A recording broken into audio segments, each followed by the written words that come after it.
Order! Order! You are an incorrigible delinquent at times. Behave yourself, man!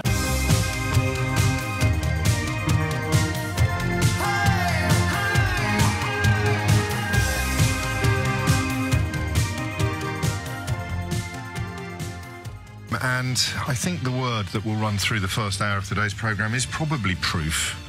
It's important to contemplate issues from a little bit more distance than perhaps we're allowed.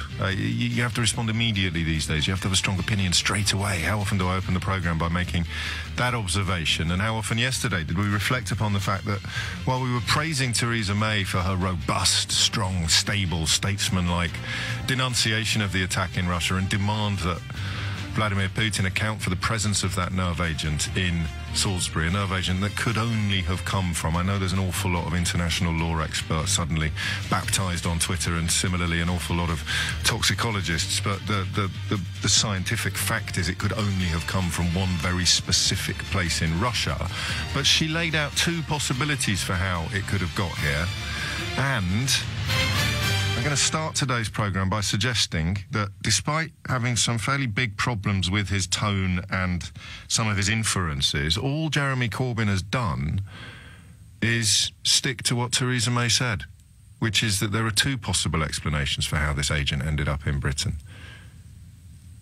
And it's weird now. I'm getting quite worried about the vitriol, the speed with which we move to battle stations. Not as a country, I'm talking now about us as a population. Do you know what I mean? I can't really remember, before Brexit, I can't really remember. No, there must have been stuff. I was too young for the poll taxes. I had a big problem with austerity. Austerity made me angry, but I didn't believe that the Conservative government was deliberately inflicting misery on people. I would have chalked it up more as incompetence than callousness. Maybe I got that wrong. But you know, when you feel the kind of hatred that you see on the face of a football fan on the telly when the corner is being taken in front of the opposition fans, and you sometimes see real twisted hatred, and that for me is emblematic of extremism in politics. You see twisted hatred at an EDL march, or you'll see twisted hatred, sorry, people might not like this, but I have seen twisted hatred at anti-vivisection events. This notion of a human being so, God, I nearly swore, angry that they kind of can't see the light. The red mist has fallen on a political level. See it a lot with Brexit. I would argue, obviously, that the people in favour of it did so through furious ignorance, but it was probably more to do with the fury than the ignorance that prompted that blindness. And increasingly, I guess, people on my side of the fight are feeling quite furious with the people who voted not just to, of course, hurt themselves and their own children, but to hurt the rest of us and our children, while now, of course, claiming that they knew all along what they were doing. So I am, as a very lonely project in the British media, going to start wondering whether I'm wrong about everything a little bit more often on the programme. It kind of lends itself, I hope, to creating a platform on which people who don't subscribe slavishly to one side or the other can ring in. So now the dust has settled, I felt, and I think I've got a problem on this issue, which you'll be kind enough to, I hope, excuse, in that I out of all the stories that we've ever discussed together on this programme, I think that the Sergei Magnitsky, Vladimir Putin axis is probably the one that I have the most invested in, by which I mean I've sat in rooms with widows and children, not orphans because their mum's still alive, but I've sat in rooms with the families of murdered dissidents. I've had the privilege of meeting the widows of Sergei Magnitsky and Andrei Litvinenko. I've been on, not a crash course, because it's gone on over a few years, and the full extent of Putin's corruption and kleptocracy. And that leads me to conclude that he is absolutely, definitely behind what happened in Salisbury last week. But I can't prove it to you. the question of trust in institutions is becoming increasingly intrinsic, you know. Sheila Fogarty was talking to me yesterday about a conversation she had with Dominic Grieve in which he cited Hillsborough. I don't know if Sheila mentioned this on her show yesterday. I had to dash off at the end of mine. But he mentioned Hillsborough as being a very significant part of a process of mistrust in institutions. Put the grooming gangs on that list as well. The widespread sense that you can't trust the police. I think possibly it's unfair. The police were reflecting more widespread attitudes and problems, but there's certainly justifiable fury at some of the balls that were dropped. Grenfell Tower, can you trust the institutions? So trust it. If we don't have trust in our institutions, we really don't have a society. And I think that's why people like me who don't think of ourselves as conservative necessarily with a large C sometimes seem conservative with a small c, because I think we should want to trust our institutions. That's how I would describe myself. And I seem to be at loggerheads with people who really don't want to trust our institutions.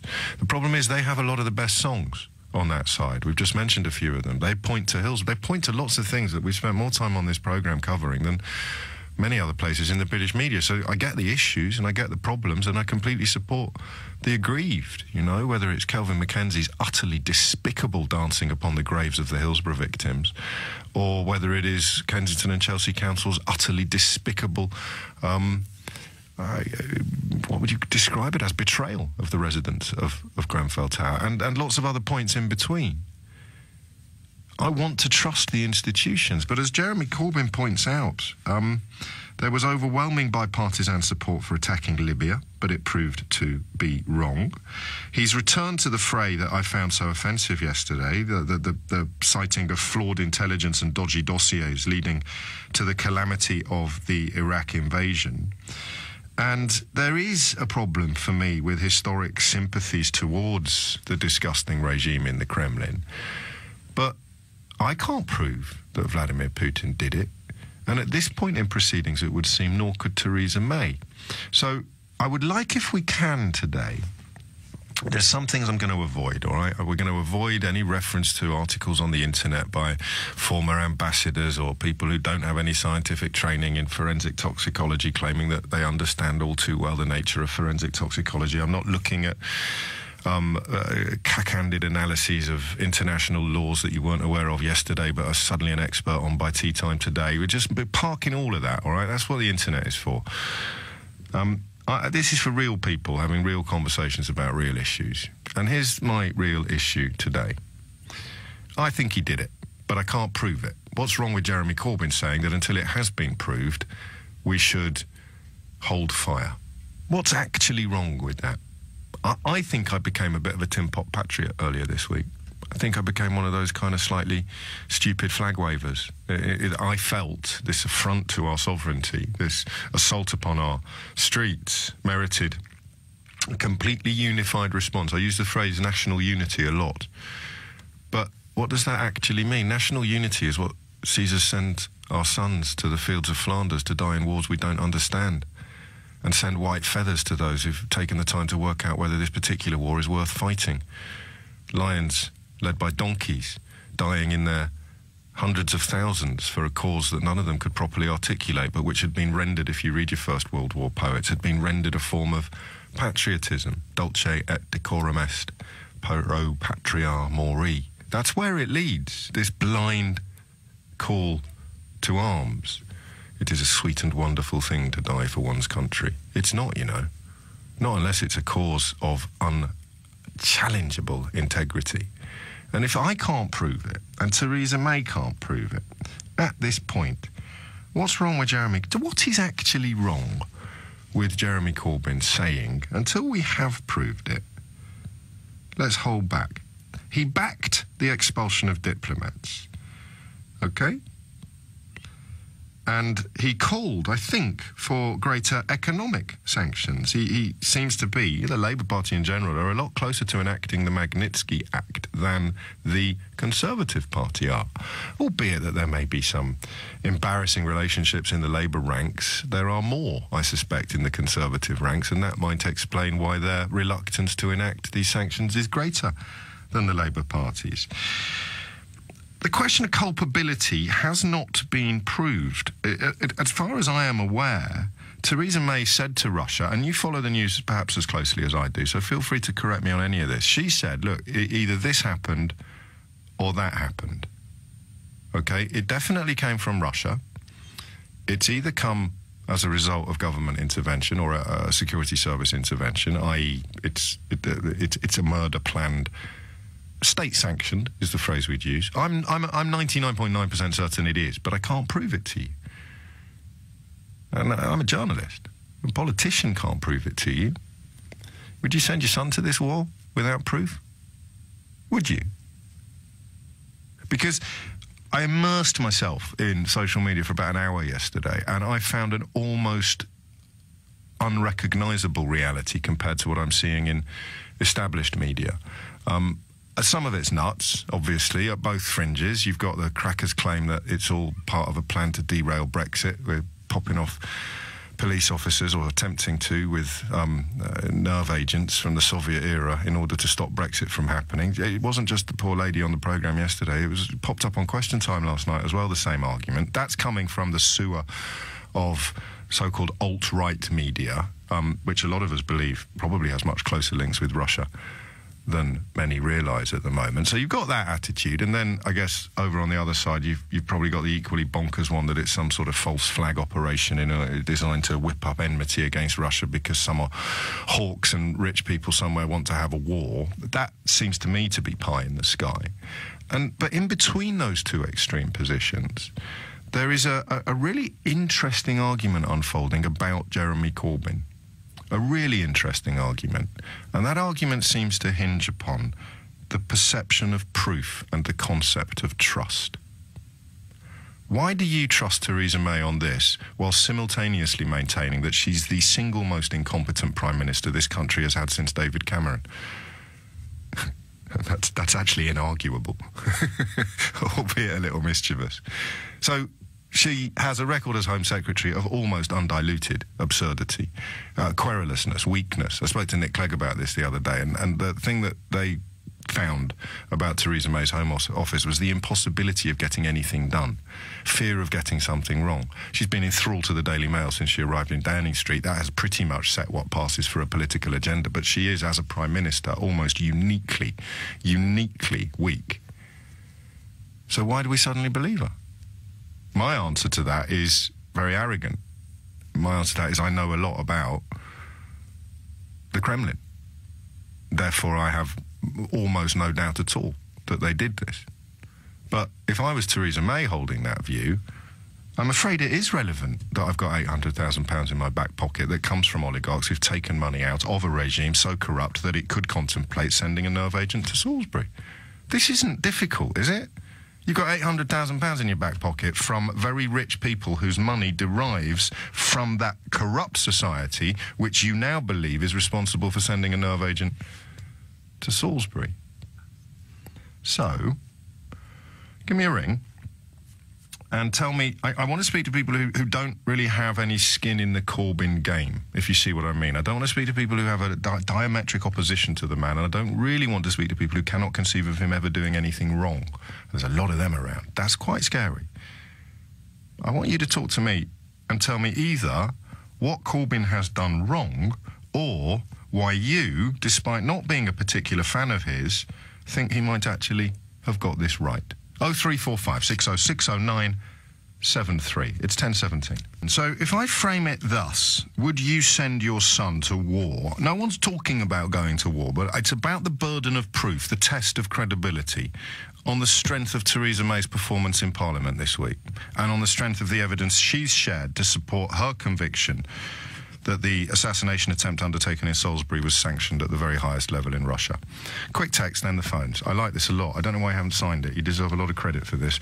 I would agree with your analysis insofar as it goes. However, as the biggest and most influential criminal organisation in Russia is the government itself, and the government is indistinguishable from the state, once you've proved as far as possible that the agent came from Russia, how can you ever investigate further as to who and what ordered or arranged anything from Russia itself?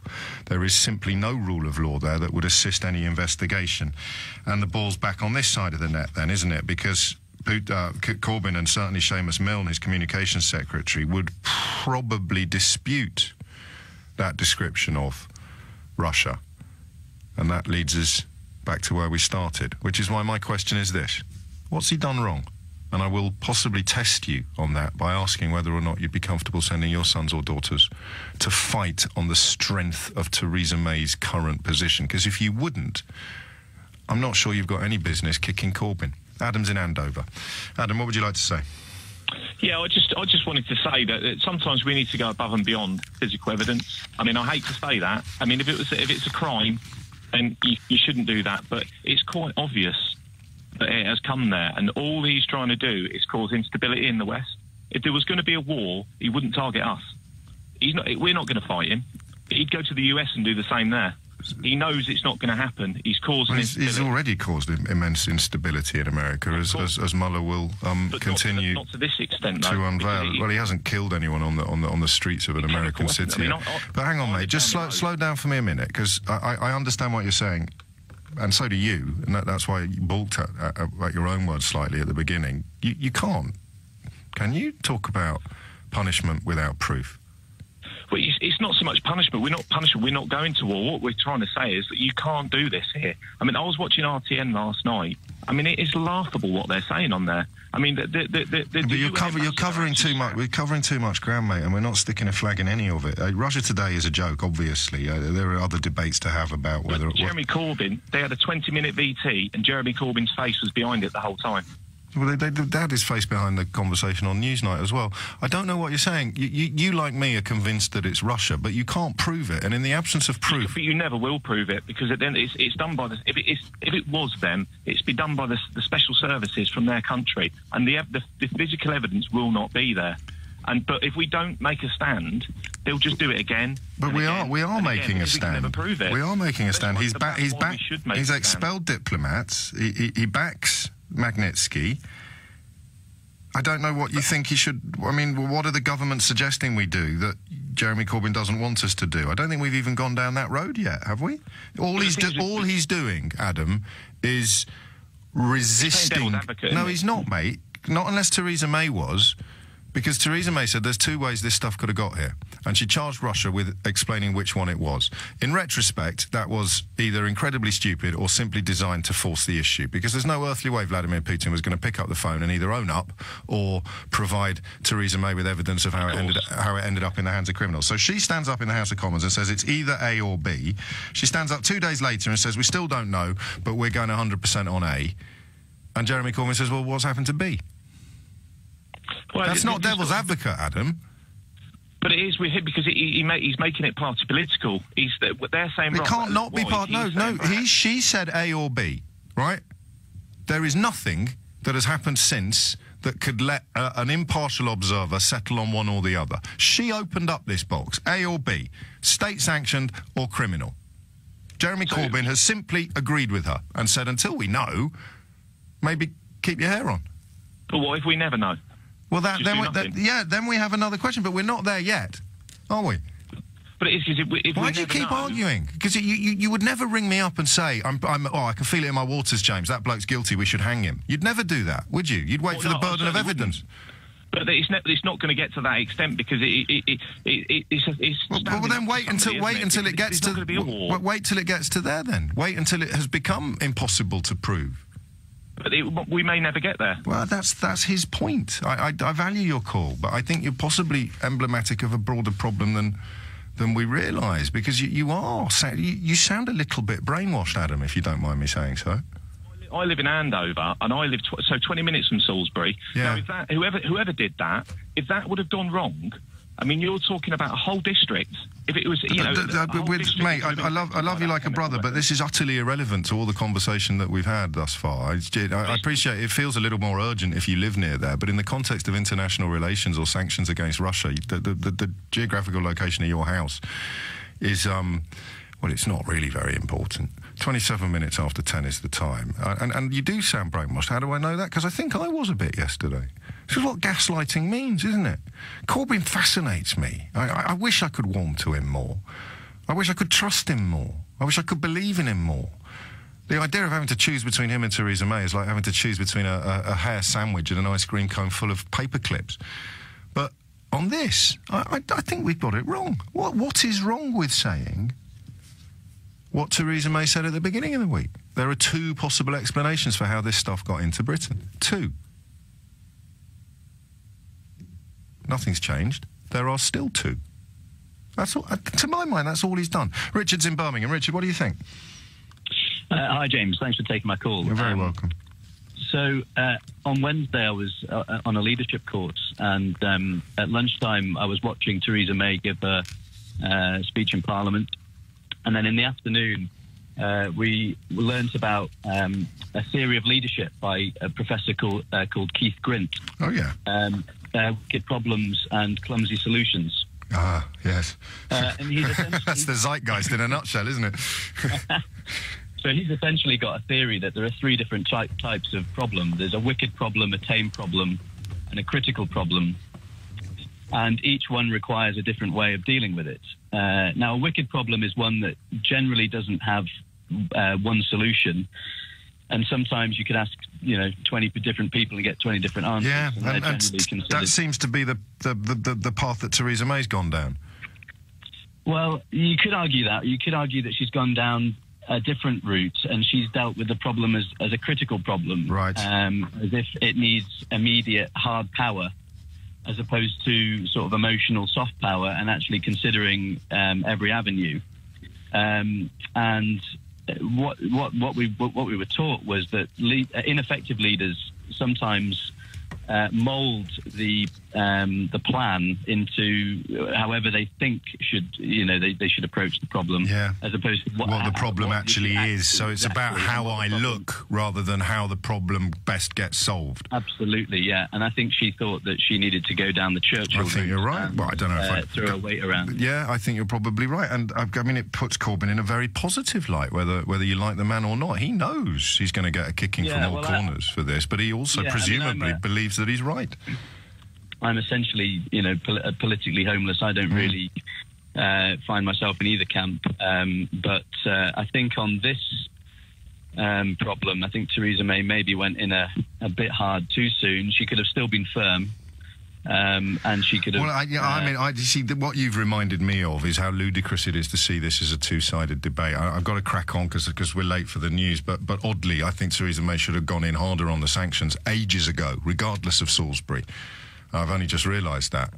Instead of it being a response to Sergei Skripal, it should have been a response to Vladimir Putin's kleptocracy, but with 800 grand in your back pocket from people who've benefited from that kleptocracy, I guess your hands are tied. The situation at the moment, writes Francis, feels more like the build-up to World War II, in which appeasement was part of the problem. We must show strength and a united front with our allies, no navel-gazing over unachievable levels of proof.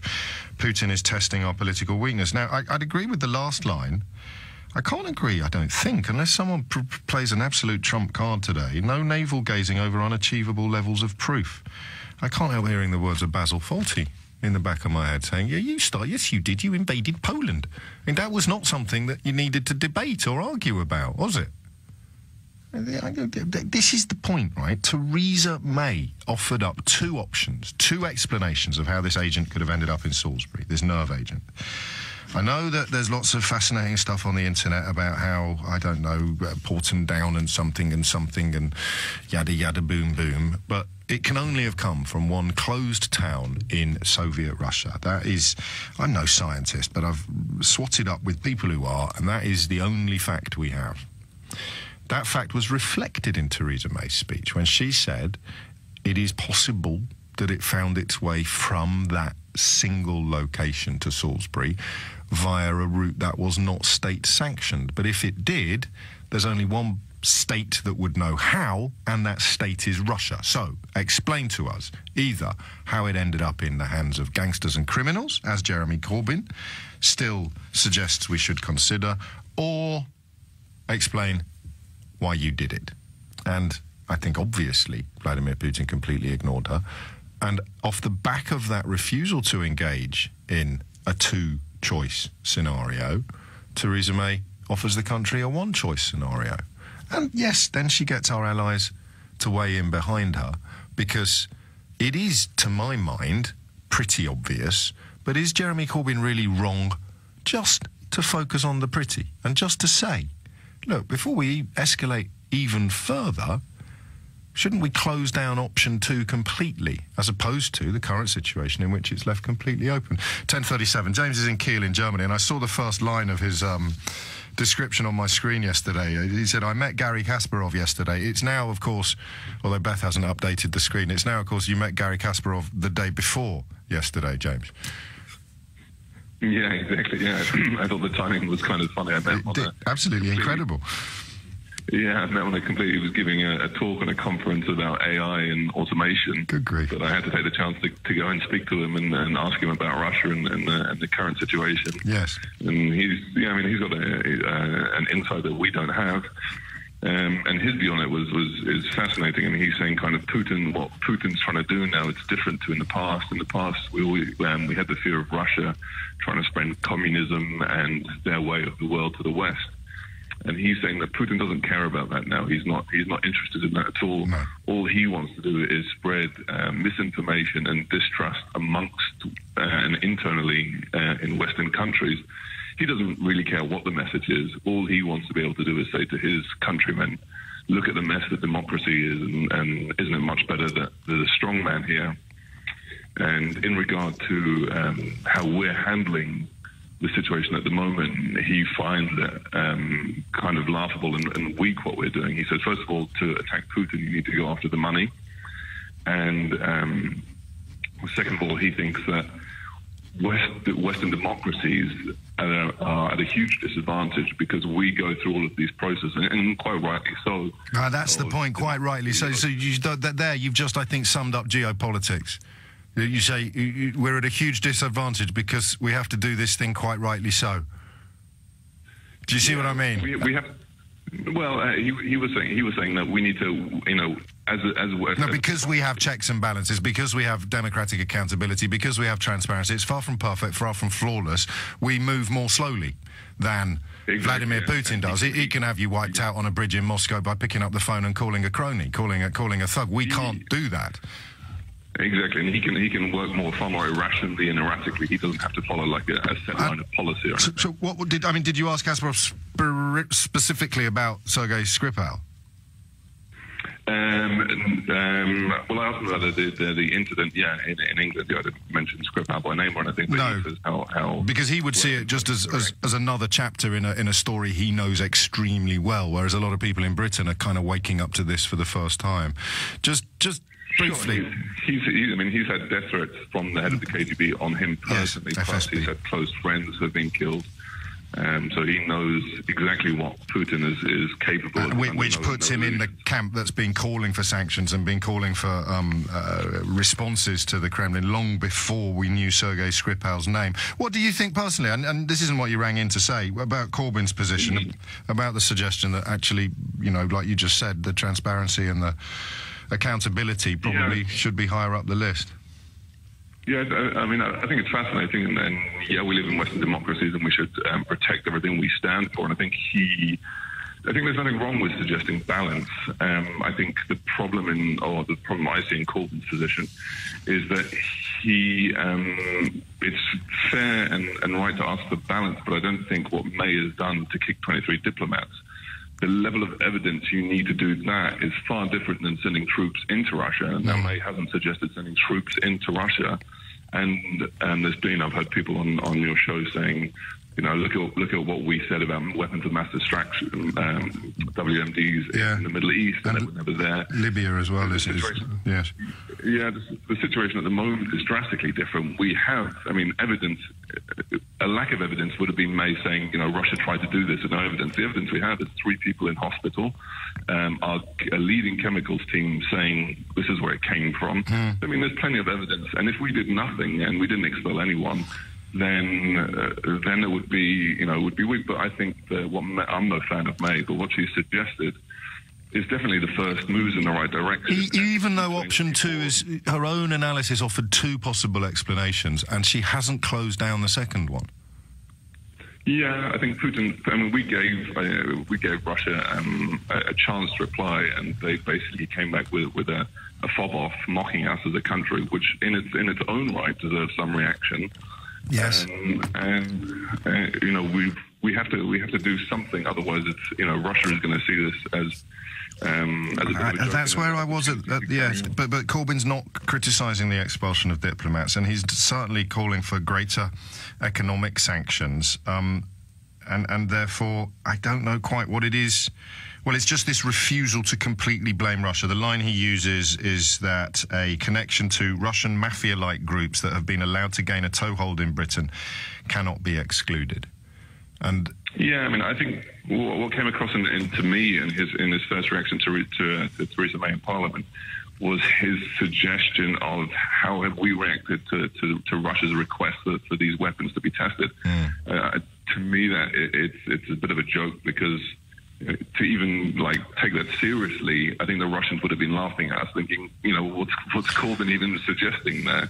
The idea of handing this over to the Russians to check. I think they dispute that. I think they dispute that that's what he said.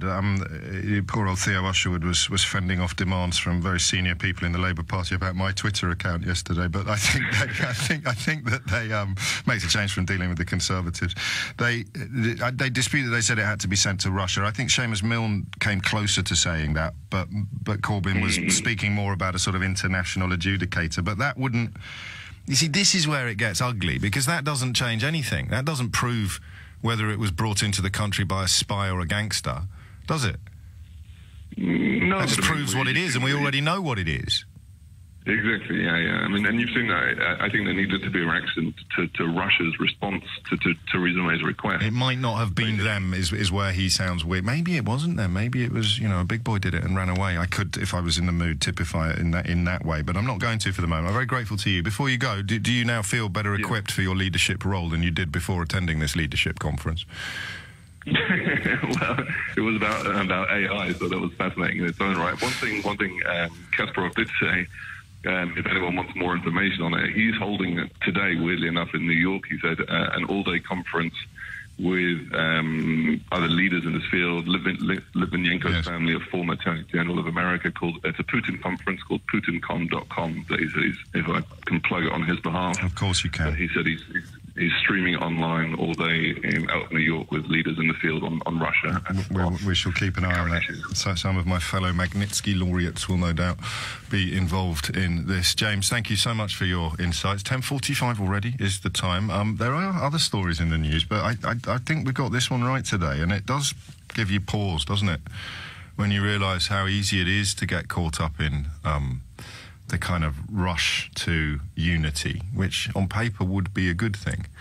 I think with the caveat that he has backed the decision to expel the diplomats and has also called for her to go further on the economic sanctions. I'm pretty sure that John McDonnell and Corbyn are a lot more in favour of clamping down on Russian money, dirty Russian money in this country than the Conservatives are.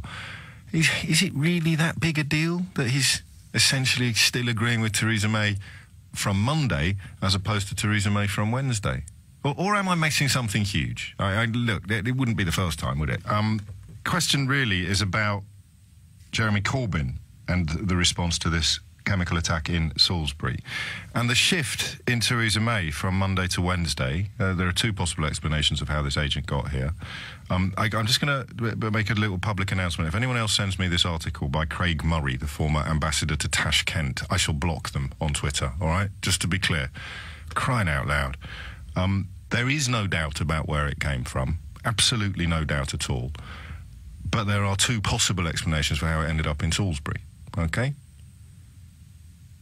There are still two possible explanations, unless Theresa May has been made privy to information since Monday that she didn't have previously, that she didn't have on Monday. So when Corbyn gets a kicking, what's he getting a kicking for?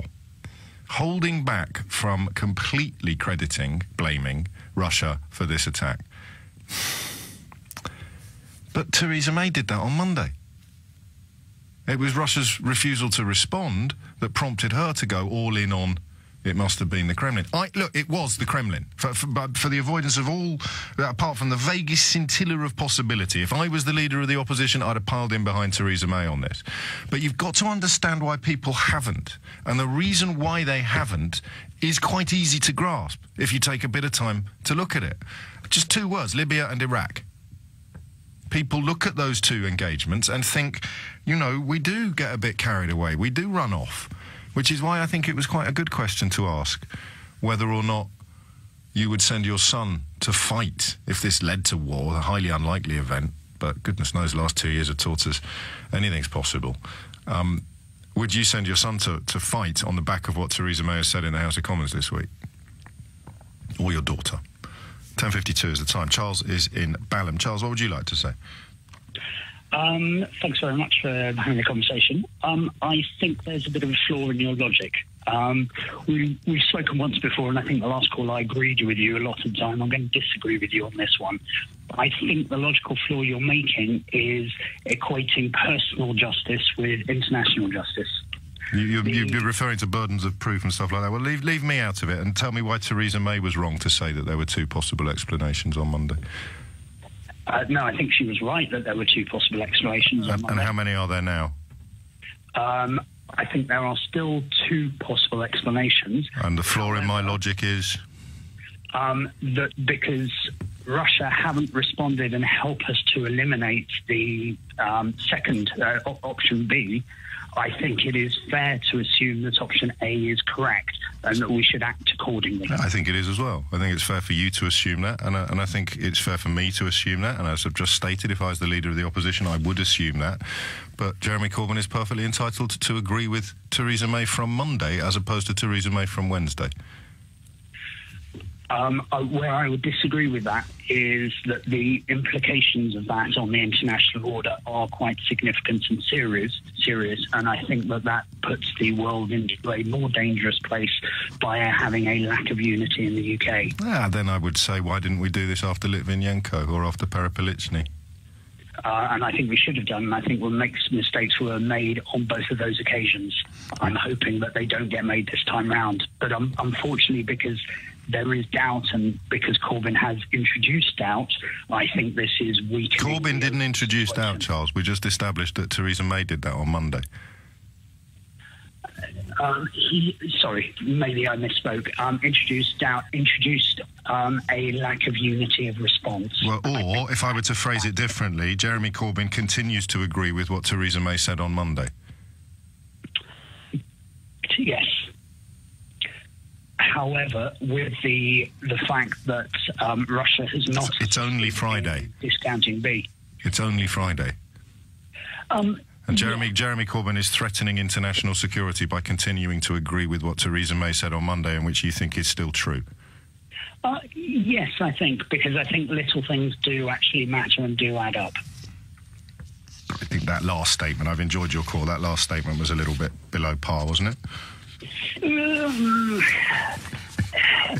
Yeah. Look, I do this for a living, so it's possible that as soon as you put the phone down, you'll think of the thing you should have said to me to pull the rug from beneath my feet. But I am hearing a man say, Jeremy Corbyn continues on Friday to agree with what Theresa May said on Monday, and he hasn't yet joined her in concluding what she concluded on Wednesday, despite what she said on Monday still being true. And I agree with what you say about international security, but I'm trying to represent today the people who can't see past Libya and Iraq. Look at Syria. Charles, thank you, mate. It's a great call, and I'm sorry if I was a little stampy. I don't think I was, actually, but I'll leave the apology standing because I'm gracious like that.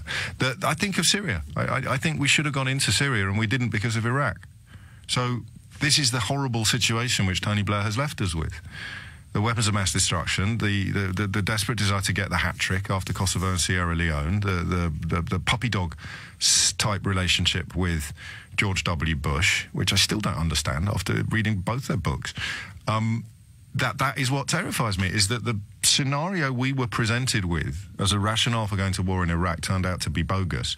In the context of Syria, it was almost exactly true. Everything that they said, I guess there's no weapons of mass destruction, but in terms of gassing your own people and in terms of those sort of behaviours, the descriptions used to try to get us to go to war in Syria were accurate repetitions of the wrong reasons given for us to go in Iraq. So when people say, oh, hold off on Russia because Libya and Iraq, I get really worried because it takes away the right of our intelligence. This is the point Charles is making, is sometimes you just have to move. Sometimes you just have to press the button.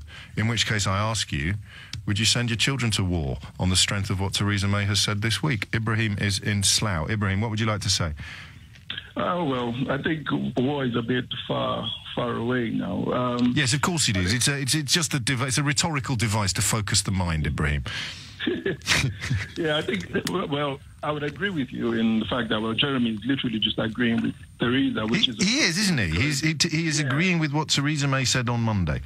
Exactly. But people can't see him. I think we're at that age now where people don't want to tolerate any slight deviation from a line of thought. Because we're supposed to be in a democracy where the voice of caution and the voice of reason should both be able to exist at the same time. So Theresa May is going guns blazing, and he's agreeing, but also saying, okay, exercise a bit of caution based on certain things that have happened in the past, which is only normal in a democracy. And he's not condemning the loose coalition that Theresa May has assembled, France, Germany. If only we could think of a name for a grouping of European countries that saw them increase their strength in numbers and gave them power as a collective that's far greater than they'd have as individual isolated nations. But anyway, my brain's too small for such I'll just call them the West. Such a weighty chat. The West works. He's not condemning that, although Australia and New Zealand have just piled in now, so I don't know if that works as the West anymore, Ibrahim. So he's not condemning that. He's doing what I suspect an opposition should do. Correct. And I tell you what, try this on for size. What the opposition should have done in the run-up to Iraq, which is question the government. But you see, the funny thing, though, is I don't understand if we're in a democracy and we're all looking for the good of the nation. I would assume that there's a security briefing where Jeremy is invited and the evidence is presented to him as well. Because he's an opposition does not mean he should be kept out of the room. So I'm assuming he's seen it, or he should have been allowed to see it. And if he hasn't, then I think that's... that is... No, I think, and I'm just a sort of clumsy fella trying to grope my way around in the dark on this, but I don't think anyone disputes its source, apart from these weird internet experts, who I am going to block if they keep sending me stupid pieces by unqualified people. Everybody agrees where it came from. The only debate is about how it got here. And he hasn't been shown anything. And I don't think Theresa May has seen anything that empowers either of them to put all of their eggs in one basket. There is still the possibility that Theresa May cited in the Commons on Monday that it is the result of some sort of criminal enterprise. It still, in my mind, leaves Russia responsible and accountable, but it doesn't, in the strictest sense of the words, make it state-sanctioned. So, having started on this conversation, because I couldn't believe I'd found myself on the same page as one of the Daily Mail's most absurd columnists, we've completely unpacked it. He's agreeing with what Theresa May said on Monday.